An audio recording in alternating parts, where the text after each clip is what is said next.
목사님하고 인사 나누겠습니다. 사랑합니다. 축복합니다. 잘 나오셨습니다.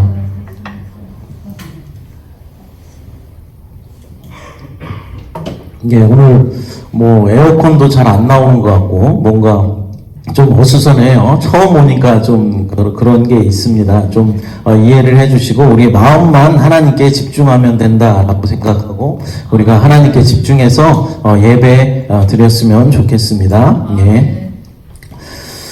우리가 인생을 살아가다 보면은 이러지도 못하고 저러지도 못하는 진퇴양난의 그런 상황들에 놓일 때가 있는 것 같습니다.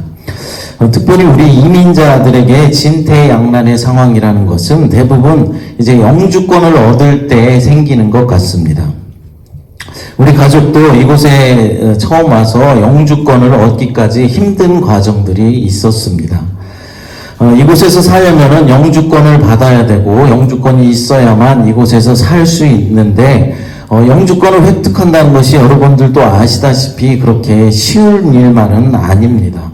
그렇다고 해서 다시 한국으로 돌아가자니 모든 것을 이미 정리하고 이곳으로 떠난 상태라서 다시 돌아가기도 사실 막막했습니다.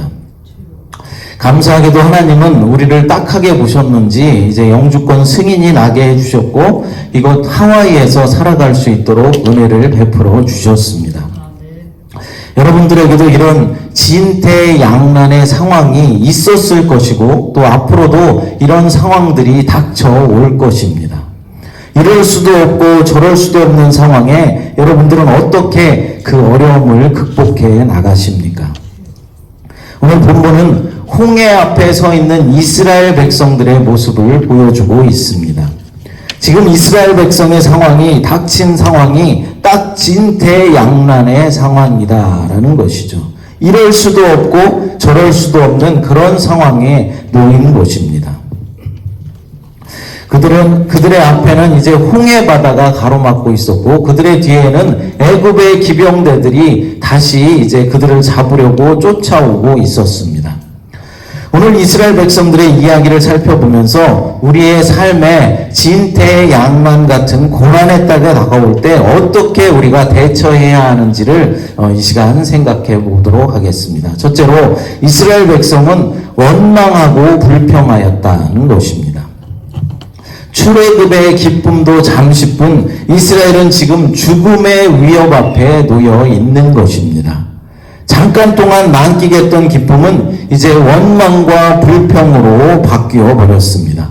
본문 11절, 12절 다시 한번 읽어보겠습니다. 함께 읽겠습니다.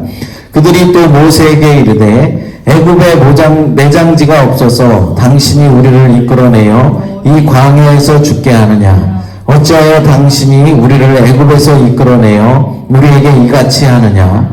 우리가 애굽에서 당신에게 이른 말이 이것이 아니냐? 이르기를 우리를 내버려 두라. 우리가 애굽 사람을 섬길 것이라 하지 아니하더냐?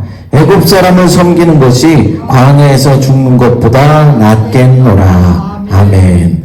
애굽에서 노예 생활로 그냥 살게 그냥 놔두지 왜 이 광야로 끄집어내서 죽게 하느냐라고 불평하고 불만하고 있는 것입니다. 지긋지긋한 노예 생활에서 이제 해방을 시켜주었으면은 그것에 감사해야 될 텐데 그러지는 못하고 어려움이 닥치자 곧바로 하나님과 모세를 원망했다라는 것입니다. 우리 인간들은 다 이런 것 같습니다. 자신에게 조금이라도 손해를 끼친다든가 조금 힘들게 하면은 예전에 베풀어줬던 은혜들은 다 잃어버리고 망각해버린다라는 것입니다. 처음에 아무리 잘해주었어도 나중에 조금 신경을 덜 쓴다거나 힘든 일이 생기면 그것 때문에 불평하고 불만을 가지게 되는 것입니다. 그런데 여러분 지금 이스라엘 백성들이 차라리 어떤 것이 낫다라고 말하고 있습니까? 애굽에 노예 생활을 하는 것이 더 낫겠다라면서 불평하고 불만하고 있는 것입니다. 우리도 불평할 때 보면 어떻습니까? 어떤 더 좋은 대안을 내세운다든지 좋은 해결책을 내세우면서 불평하는 것이 아니라 그냥 현재 진행되고 있는 모든 일들이 다 싫다고만 말하는 것입니다. 그리고 선택하는 것이 더 좋은 길을 선택하면 좋을 텐데 대부분 보면 어떻습니까? 더 안 좋은 선택을 하는 경우들이 있다라는 것입니다. 지금 이스라엘 백성들이 불평하면서 대안으로 제시하고 있는 것이 무엇입니까? 애굽의 노예 생활입니다. 여러분, 노예 생활이 좋은 것입니까? 최악의 선택입니다. 애굽의 노예 생활 동안 얼마나 힘들고 괴로웠습니까? 얼마나 많은 수치를 당했습니까? 그런데도 현실의 어려움에 부딪히게 되니까 차라리 노예 생활을 하는 것이 더 낫겠다라고 말하는 것입니다. 여러분, 우리도 이러고 있다라는 것이죠. 현실의 어려움을 피하려고 최악의 선택을 하는 경우들이 있다라는 것입니다. 이것은 우리가 영적으로 지금 병들어 있다라는 증거일 것입니다. 이스라엘 백성들에게 닥친 문제는 겉으로 보기에는 홍해와 뒤에서 쫓아오는 애국 군대처럼 보일 것입니다. 하지만 실제의 문제는 그들의 불신앙의 문제에 있었다라는 것입니다. 하나님을 믿지 않으니 염려와 불신, 불안이 생긴 것이죠. 최악의 선택을 하려고 하는 것입니다. 여러분, 염려라는 영어 단어는 worry이죠. 그런데 이 말은 헬라어로 보면은 메림나오에서 나온 말로서 마음이 나누어지는 것을 뜻하고 있습니다. 하나님을 신뢰하고 믿음으로 나가야 할 사람들이 마음이 나누어지기 때문에 염려가 생기고 잘못된 선택의 길로 나가게 된다라는 것입니다. 우리도 어려움을 만날 때 그것만을 그 어려움만을 바라보아서는 안 되는 것입니다.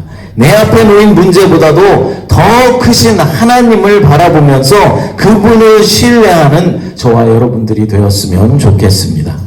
둘째로, 하나님은 우리에게 믿음을 요구하고 계십니다. 하나님은 문제 앞에서 우리에게 믿음을 요구하고 계시다라는 것이죠. 베드로전서 5장 7절 말씀입니다. 너희 염려를 다 주께 맡기라. 이는 그가 너희를 돌보심이라. 아멘. 너희 염려를 주께 맡기라 라고 권고하고 계십니다. 맡기는 것이 믿음이다라는 것이죠. 믿음은 평안할 때도 우리에게 필요하겠지만은 우리가 어려움 당할 때 믿음이라는 것은 더욱더 필요한 것입니다. 그리스도는 삶의 모든 것을 주관하시는 분이 하나님이라는 사실을 믿는 사람들을 크리스천이다라고 말합니다. 하나님께서 내 삶의 주인이 되시고 시간과 공간의 주관자이시며 온 세상의 창조주이심을 인정하는 그런 사람입니다. 그렇다면은 우리가 위기가 닥쳤을 때, 어려움이 닥쳤을 때도 우리는 하나님을 인정해야 한다라는 것입니다. 지금 이스라엘의 상황은 위기의 상황이죠. 앞에는 홍해가 가로막고 있고 뒤에는 이 애굽의 이제 병사들이 뒤쫓아오고 있습니다. 그러나 사람의 시선으로 보기에는 위기로 느껴지는 상황이다라고 할지라도 하나님의 시선으로 바라보면은 위기는 최고의 기회가 된다라는 것입니다. 하나님 입장에서 위기는 위에서 내려다보면 기회로 보이는 상황입니다. 그럼 우리 믿음의 사람들은 어떻게 위기를 바라보아야 하는 것일까요? 위에 계신 분을 바라보면서 위기를 기적의 재료로 삼는 것입니다. 이런 믿음을 소유하기 위해서는 우리의 체질이 완전히 바뀌고 변화되어야 하는 것입니다. 염려하는 체질이 아니라 이제 하나님께 모든 것을 맡기는 그런 체질로 바뀌어져야 한다라는 말입니다. 여러분, 하나님께 맡기지 못하면 걱정과 염려로 사로잡히게 됩니다. 하나님을 향한 원망은 곧 분노로 변화되게 되는 것이죠. 구원받은 감격도 이제 다 잃어버리고 사라져버리고 결국은 하나님을 잃어버리고 말게 되는 것입니다.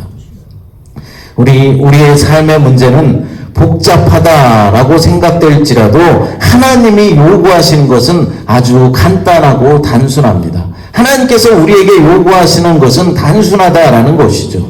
하나님께 문제를 온전히 맡기는 지혜로운 성도들이 되기를 원한다라는 말입니다. 그럼 우리의 문제를 하나님께 온전히 맡기기 위해서 하나님이 말씀하시는 처방은 오늘 본문에서 뭐라고 말씀하고 있습니까? 너희는 가만히 있으라 라고 말씀하고 있습니다. 본문 13절, 14절 읽어보겠습니다. 함께. 모세가 백성에게 이르되 너희는 두려워하지 말고 가만히 서서 여호와께서 오늘 너희를 위하여 행하시는 구원을 보라. 너희가 오늘 본 애굽 사람을 영원히 다시 보지 아니하리라. 여호와께서 너희를 위하여 싸우시리니 너희는 가만히 있을지니라. 아멘. 하나님을 바라보지 못하는 강팍한 심령을 가진 사람들에게 내리는 하나님의 처방의 말씀입니다. 너희는 가만히 있을지어다 말씀하십니다. 너희는 가만히 있어라 내가 하겠다라고 말하는 것입니다. 가만히 있으면서 첫째로 하나님의 능력을 보라라는 것이죠. 애국 군대는 무장한 군인들이었습니다. 이에 비해서 이스라엘 백성들은 그들을 상전으로 섬기던 종들이었습니다. 노예 근성에서 완전히 벗어나지 못했기 때문에 앞뒤가 꽉 막힌 진퇴양난의 상황이 되자 어떻게 되었습니까? 두려워하고 떨면서 원망하고 불평하고 있는 것입니다. 그리고 그러고 있을 때 이스라엘 백성들이 이렇게 원망하고 불평하고 있을 때 하나님께서 말씀하시는 것이죠. 가만히 서서 하나님의 능력을 보라라는 것입니다. 하나님께서 너희가 상전으로 섬겼던 저들이 어떻게 되나 보라고 말씀하시는 것입니다. 어떻게 되었습니까? 하나님의 능력으로 그들은 홍해에 수장되었습니다. 우리도 노예 근성에 사로잡혀서 자꾸만 나는 안 되는 사람이다. 나는 가망이 없어. 이렇게 낙담하며 있을 것이 아니라 능력이 많으신 하나님을 전적으로 의지함으로써 세상에서 담대히 살아갈 수 있어야 하는 것입니다. 둘째로 가만히 있으면서 하나님의 구원의 섭리를 보라라는 것입니다. 역사와 사건 속에 나타난 하나님의 구원하시는 섭리를 우리가 잘 모르면 어떤 일이든지 수용하기가 힘들어지고 원망과 불평이 나오기가 쉬운 것입니다. 애굽 군대의 추격은 이스라엘 백성들의 죽음이 아니라 애굽의 완전한 멸망과 이스라엘의 구원을 확인하는 일이 되는 것입니다. 그러므로 우리는 역사 속에서 동행하시고 우리의 삶 가운데서도 역사해 주시는 하나님의 구원의 섭리를 바라볼 수 있어야 하는 것입니다. 세 번째로 가만히 있으면서 하나님의 승리를 보라라고 말씀하십니다. 이스라엘 백성에게는 무장한 애국 군인들과 싸울 힘이 전혀 없었습니다. 그리고 그 홍해를 건너갈 방법도 알고 있지 못했습니다. 인간의 힘으로 대책이 없는 한계선에서 한 가지 방법은 무엇이냐면은 택하신 백성들을 절대로 버리지 아니하시는 이스라엘을 구원하실 살아계신 하나님을 의지하고 믿는 일이었습니다. 인간에게는 불가능하지만 하나님 편에서 볼 때는 불가능한 일이 없기 때문에 그렇습니다. 예전에 한국에 있을 때 최선규 아나운서의 간증을 들은 적이 있었습니다. 최선규 아나운서의 집안은 원래 친할머니가 절을 3개 정도 보유할 정도로 완전히 이제 불교 집안이었다고 합니다.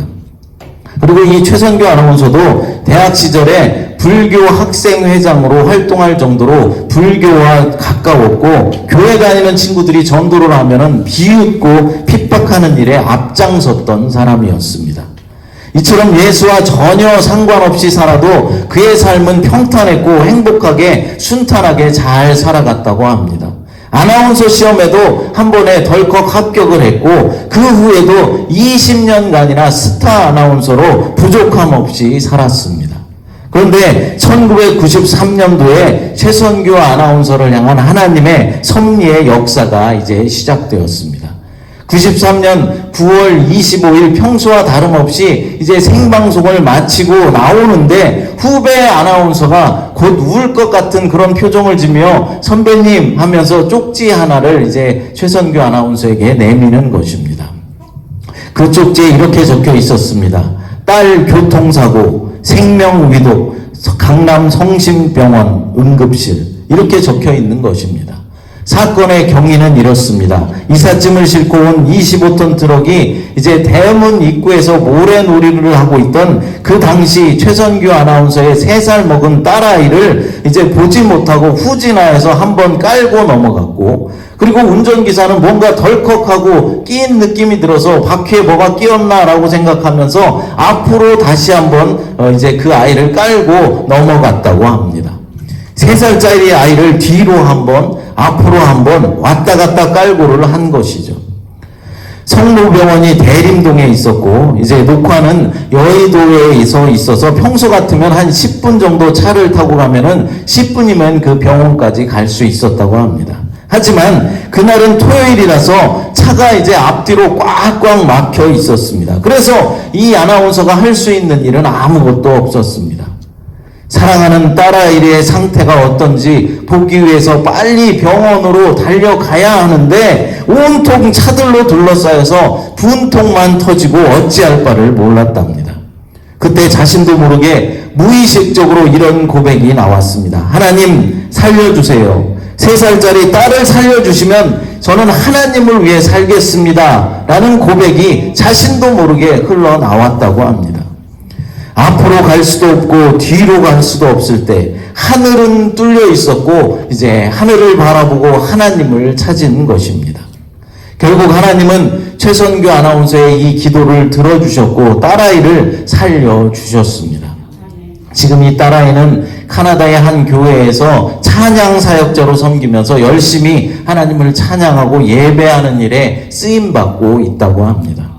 그렇습니다, 여러분. 우리의 삶에 위기가 닥칠 때 우리의 앞이 막히고 우리의 뒤가 막히고 사방이 장애물로 막혀 있는 것처럼 보일 때 하늘은 뚫려 있다는 사실을 기억하시기 바랍니다. 위에 계신 분을 바라보면서 그분께 간절함으로 기도하며 나갈 때 하나님은 우리를 진퇴양난의 상황에서도 건져주시고 구해주신다라는 사실입니다. 오늘 본문에서도 하나님은 두려워하는 이스라엘 백성들을 향해서 말씀하십니다. 너희는 두려워하지 말고 가만히 서서 여호와께서 너희를 위하여서 행하시는 구원을 보라 라고 말씀하십니다. 여기에 나오는 동사는 두려워하지 말라, 가만히 서 있으라, 하나님이 구원하시는 것을 보라, 이렇게 3가지 동사가 나옵니다. 그런데 여러분, 가만히 있으라 라는 말은 어찌 보면은 어이없는 말씀처럼 들릴 수도 있을 것입니다. 아니, 이렇게 긴박한 상황인데, 이렇게 힘들고 어려운 상황인데 그냥 가만히 있으라니요, 죽으라는 말입니까? 이렇게 생각할 수도 있을 것입니다.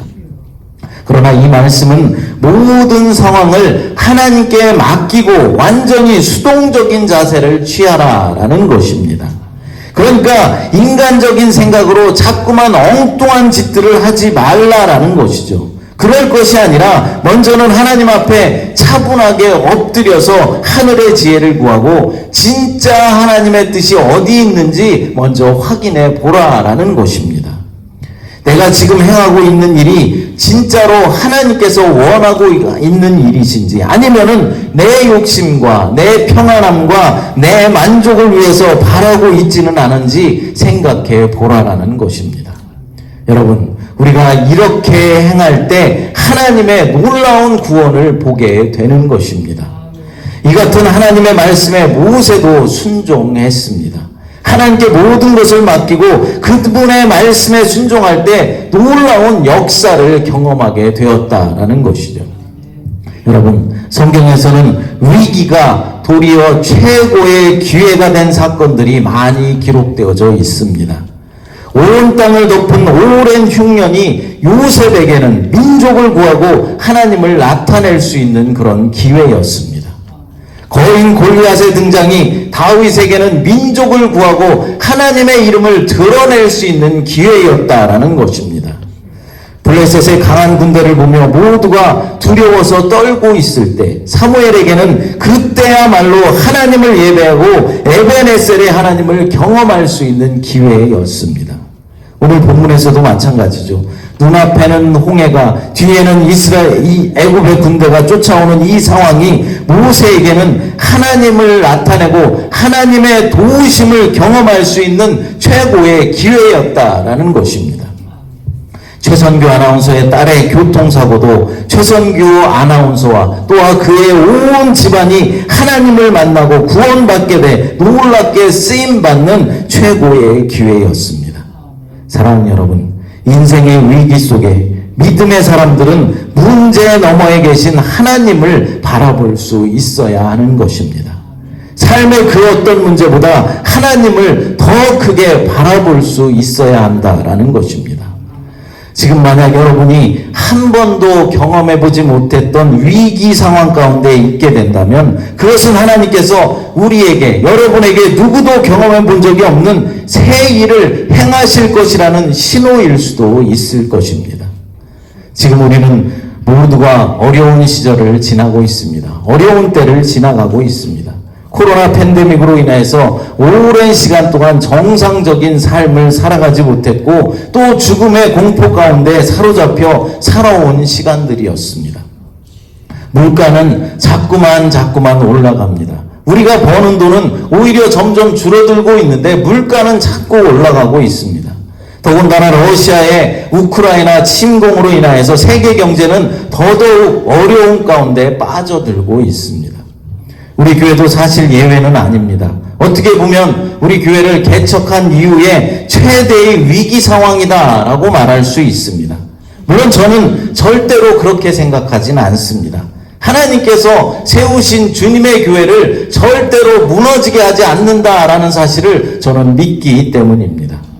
하지만 제가 말하는 위기는 겉으로 보여지는 것들에서 교인의 숫자가 좀 줄고 재정이 좀 어려워지고 더군다나 예배 처소의 불안정으로 인해서 마음이 흔들리는 것을 말하는 것입니다. 그러나 하나님께서 우리에게 뭐라고 말씀하십니까? 너희는 두려워하지 말고 가만히 서서 여호와께서 오늘 너희를 위하여 행하시는 구원을 보라라고 말씀하고 계십니다.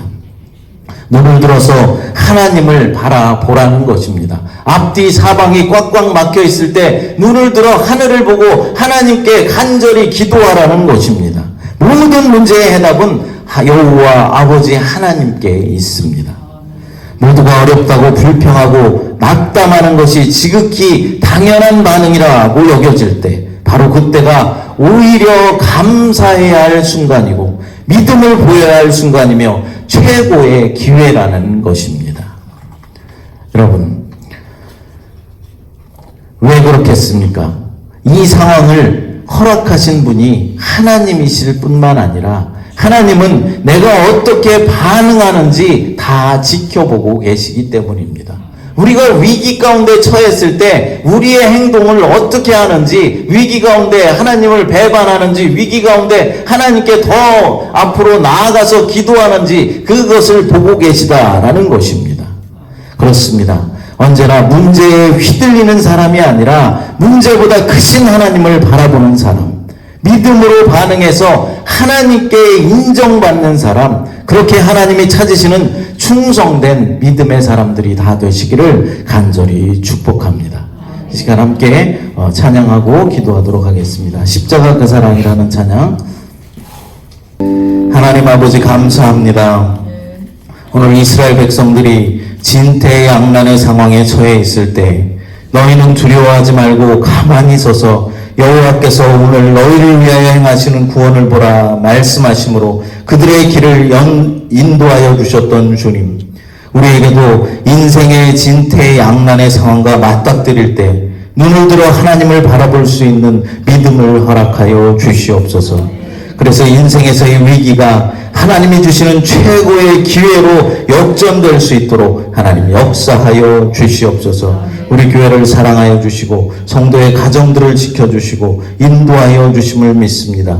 모든 일들이 주님의 뜻 안에서 선히 이루어져 나갈 수 있도록 하나님 붙잡아 주시고 우리 교회를 사용하여 주시고 우리 성도들을 사용하여 주시옵소서. 거룩하신 예수님의 이름으로 간절히 기도드리옵나이다. 아멘.